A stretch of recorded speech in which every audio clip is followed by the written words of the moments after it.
Mayong udto sugbog sa mga nagsunod ning among pagsibya Martes karon pitsasay sa Mayo tuig 2014. Kini si Jai Sandoval maghatod kaninyo og mga nagunang balita. Kini ang Sunstar Pilipinas.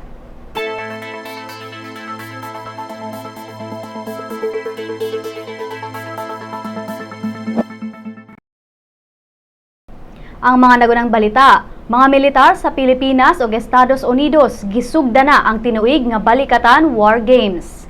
Denise Cornejo mitahan na sa mga otoridad.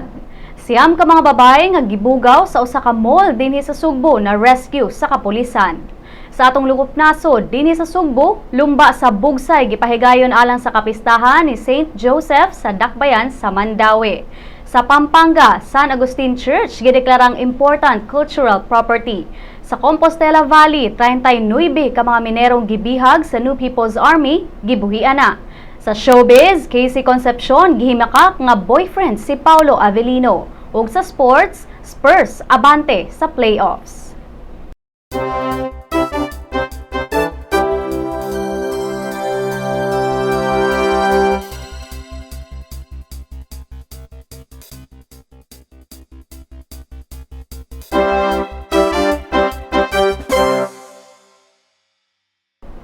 Ang mga puwersa sa Pilipinas ug Estados Unidos nagsugod na gahapon sa Balikatan War Games ang tinuig nga training exercises sa duha ka alyansang nasod.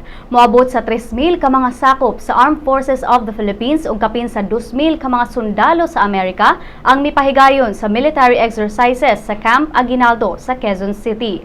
Sa musunod nga mga adlaw, maghimo sab ang mga militar og field training exercises sa mga kampo sa Tarlac, Nueva Ecija, Zambales, Pampanga ug dinhi sa Sugbo. Aduna sab sila humanitarian mission sa Tacloban City ang nakahig-agom og grabing danyos gikan sa Super Typhoon Yolanda. Si Foreign Affairs Secretary Albert Del Rosario niingon nga ang tinuig nga Balikatan War Games mohatag og lig-on nga training sa mga militar ilabi na karong panahon sa terorismo ug territorial disputes.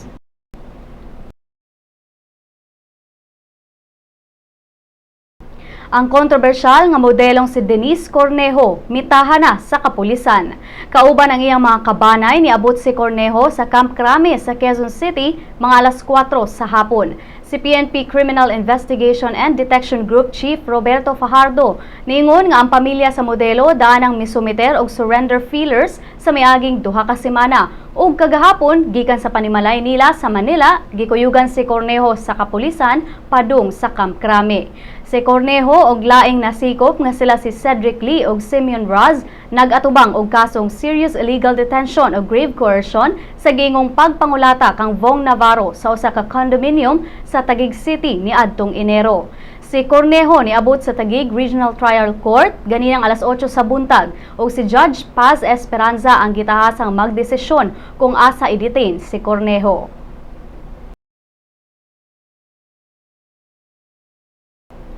Siyam ka mga babay ang na-rescue samtang ang giingong bugaw nasikop sulod sa usa ka mall sa Barangay Mambaling, syudad sa Sugbo kagabii. Si Inspector Cheryl Bautista kinsa pangulo sa Regional Anti-Human Trafficking Task Force niingon nga ang mga babay gibaligya sa kantinad nga 4,000 pesos matag usa ngadto sa usa ka police officer nga nagpailang customer.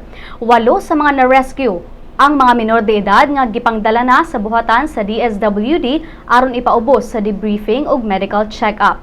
Ang suspect nga si Fohelito Baring gibalhog sa Fuente Police Station ug posibleng mag-atubang og kasong human trafficking.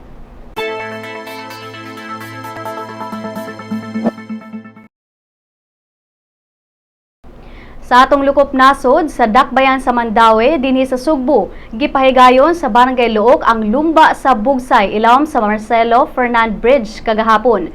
Usa kini katipik sa mga kalihukan sa nagsing-abot nga kapistahan sa Dakbayan sa Mandaue karong Mayo 8. Sa Pampanga, ang San Agustin Church sa Lubao nga nilungtad og 442 ka tuig gideklarang important cultural property sa National Museum. Ang ICP mao ang ikaduha sa kinatas-ang titulo sa pasidungog sa National Museum. Napili ang San Agustin Church tungod sa historical, spiritual ug structural significance niini isip usa sa mga kinadaanan nga simbahang Katoliko sa Pilipinas. Sa Compostela Valley, gibuhian na sa New People's Army ang 39 ka mga minerong gipang dagit sa miaging semana.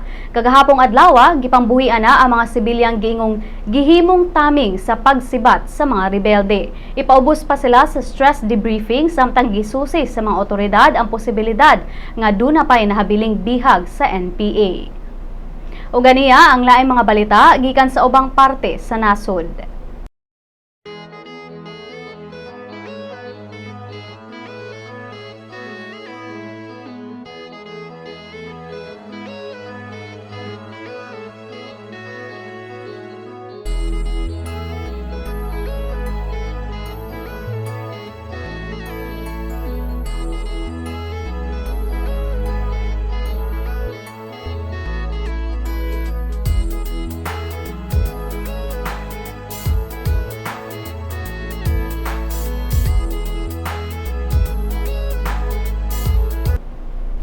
Mahilig ba kamo sa mga telenovela apan walay igong oras o mabitin sa mga episodes sa TV? Atong sayran ang mga mobile applications din pwede na ninyong matanaw, ma-rewind o ma-forward ang inyong paboritong mga eksena gamit ang smartphones. Aniya ang report ni Techie Boy June Igot. Naipanahon bitin ka sa imong gitanaw tungod kay naay commercial o ugma pa ang sumpay.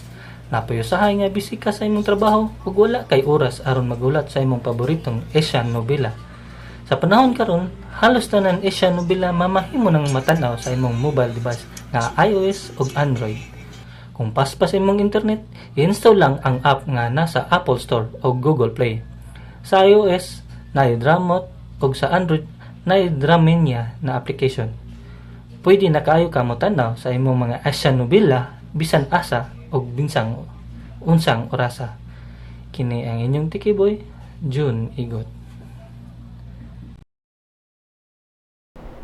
Alang sa kahimtang sa panahon karong adlaw, aniya si Jomer Eclarino gikan sa Pag-asa Mactan. Jomer.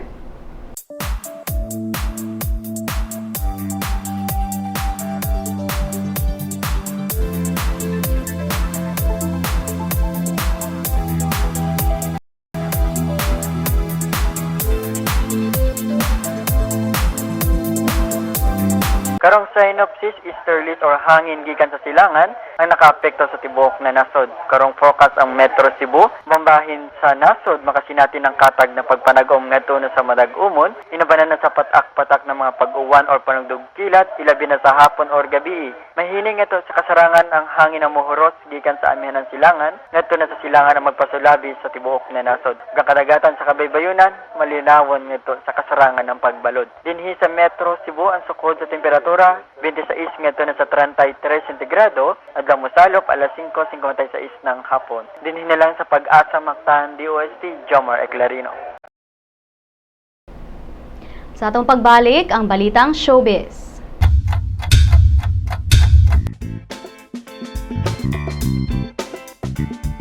The latest in opinion, classified ads, real estate, feature, entertainment, business, and sports.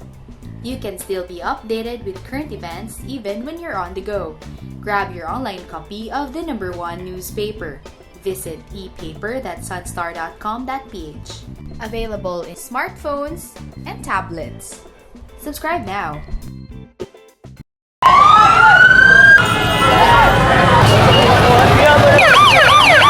Nagsunod-sunod na ang sunog sa Sugbo. Nasayod ba mong electrical appliances ang kasagarang hinungdan niini? Aron malayo sa potensyal na sunog atong pagmo ng mga appliances kung wala gigamit, dili mag-overload sa extension cords ug i-check ang wirings on a regular basis.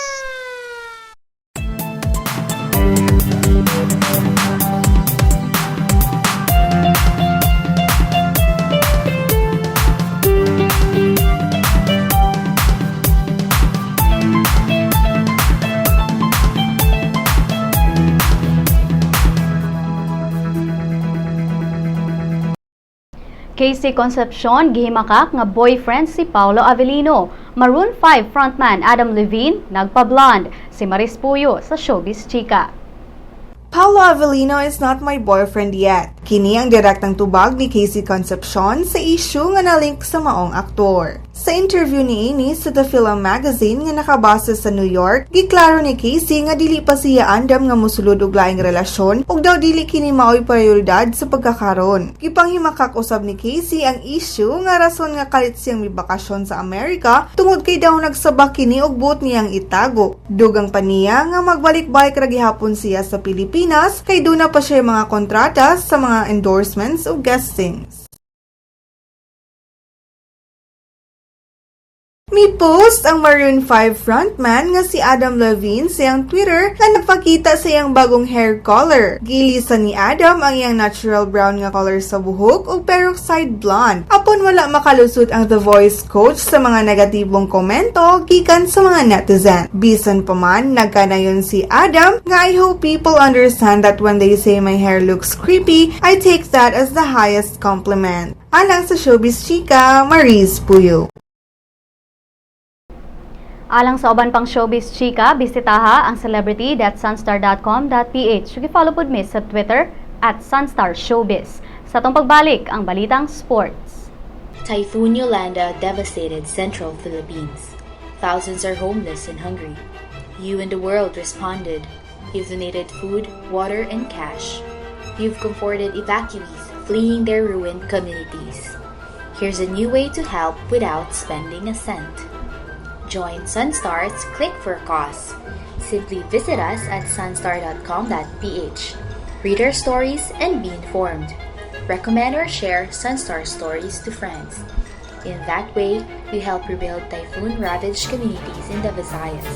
For details and mechanics of this campaign, visit us at clickforacause.ph. More clicks mean more help. Click now. Mga kabisdak! Anian na ang atong magazine!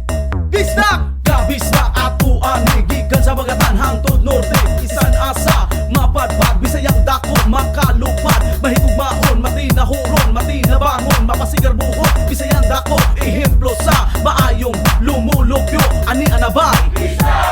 Ato ni bay? Original ni bay? Bisdak Magazine ni bay. Ang Bisdak Magazine mapalit sa Newsboys ug sa inyong suking tindahan.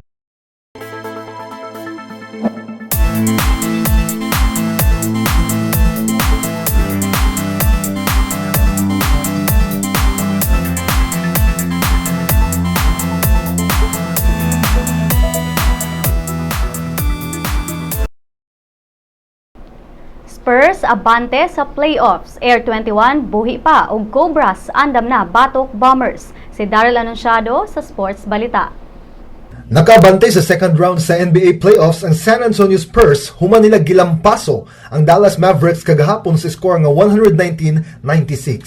Sunod ikaharong sa Spurs ang Portland Trail Blazers kinsa mitaktak sa Houston Rockets. Si Spurs point guard Tony Parker nagpakatapog 32 puntos o gidugangan pa og 20 puntos ni Manu Ginobili. Ang Spurs nga mo'y number 1 overall sa regular season, bit-bit ang 62-20 nga record, ning agi subdued o grabing pagpanghudlat batok sa number 9 Mavericks sa nagunang-unom ka mga duwa sa series. Buhi pa ang paglaom sa Air 21 Express human sa ilang impresibong kadaugan batok sa Sunmig Coffee Mixers kagabi sa Game 4 sa Best of 5 semifinal series sa PBA sa Smart Araneta Coliseum. Natabla sa Express ang serye human sa ilang 94-91 nga kadaugan. Nagpakita og maayong shooting ang Express, inabagan sa import nilang si Wesley Witherspoon kinsa adunay 32 points ug 8 rebounds. Maayo usab ang ipakitang depensa ni Asi Taulava aron pugnan ang import sa Mixers nga si James Mays. Magkita og balik ang duha ka teams karong Miyerkules alang sa ilang win or go home Game 5. Andam na ang Southwestern University Cobras nga muhamag sa labing unang higayon sa PhilOil Flying V Pre-Season Premier Cup sa PhilOil V Arena sa San Juan, Manila. Makigbatok ang Cobras sa Jose Rizal University Heavy Bombers ugma sa alas 12:15 sa udto. Ang Cobras nilarga na sa Manila niadto pang Domingo aron makampante ng daan sa venue ang ilang mga magdudua. Nagkita na sa mga nangaging torneo ang Cobras ug Bombers ug aduna na sa higayon nga napildi na kini sa Cobras. Kini si Daryl Anunciado alang sa Balitang Sports.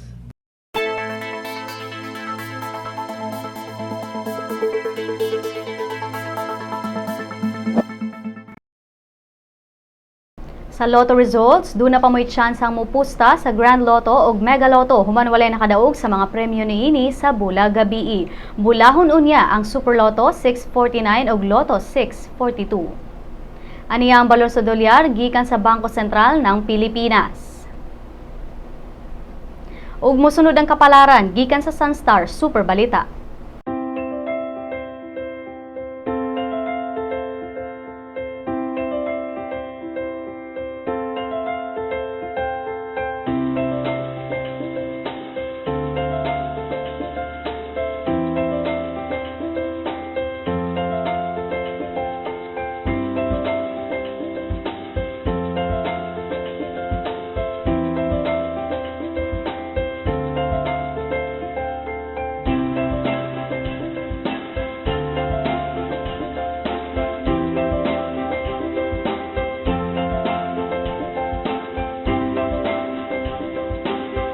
Dinhi natapos ang atong mga balita karong adlaw.